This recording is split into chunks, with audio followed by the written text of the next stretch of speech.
పూర్వం మిథిలారాజ్యంలో జనక మహారాజు అనే ధర్మపరుడు రాజు ఉండేవాడు. ఒకరోజు ఆయన యాగం కోసం పొలాన్ని దున్నుతుండగా భూమి గర్భం నుండి ఒక అద్భుతమైన శిశువు బయటకు వచ్చింది. ఆ పాపకు ఆయన పేరు పెట్టారు సీత. పొలంలో పుట్టినది అని అర్థం. సీత అమ్మాయి పెరిగి సౌందర్యం, వినయం, ధర్మం కలిగినది అయ్యింది. అనేక దేశాల రాజకుమారులు ఆమెను వివాహం చేసుకోవాలని కోరుకున్నారు. కాని జనక మహారాజు ఒక నిబంధన పెట్టారు. శివధనస్సు అనే దేవధనస్సును ఎవరు ఎత్తి తీర్చగలరో వారే నా కుమార్తె సీతను వివాహం చేసుకోవచ్చు. ఆ ధనస్సు భగవంతుడు శివుడు ఉపయోగించినదై అత్యంత బరువైనది. ఎవరూ దాన్ని కదలించలేకపోయారు. విశ్వామిత్రుడు, రాముడు, లక్ష్మణుడు మిథిలాకు చేరడం. అప్పటికి విశ్వామిత్ర మహర్షి అయోధ్యరాజు దశరథుడు కుమారులు రాముడు మరియు లక్ష్మణుడితో మిథిలాకు వచ్చాడు.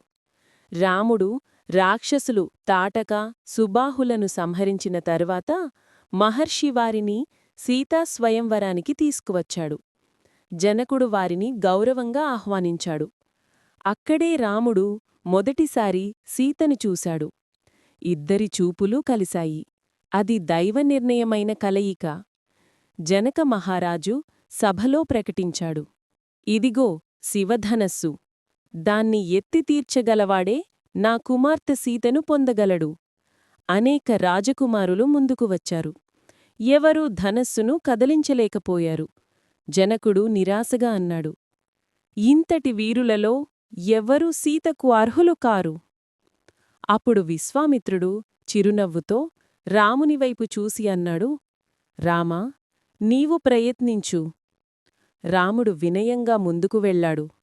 మహర్షులకు, రాజులకు నమస్కరించి, ధనుస్సును నమస్కరించి దానిని సులభంగా ఎత్తాడు. అందరూ ఆశ్చర్యంతో చూస్తుండగా రాముడు దానిని తీర్చబోతుండగా ధనస్సు రెండు ముక్కలయ్యింది. ఆ శబ్దం ఆకాశం, భూమి అంతా మార్మోగింది.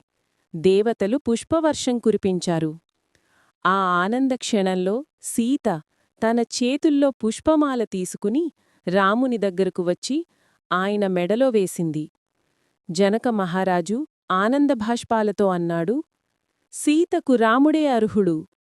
తరువాత దశరథుడు అయోధ్య నుండి వచ్చి రామాసీతల వివాహం ఘనంగా జరిగింది.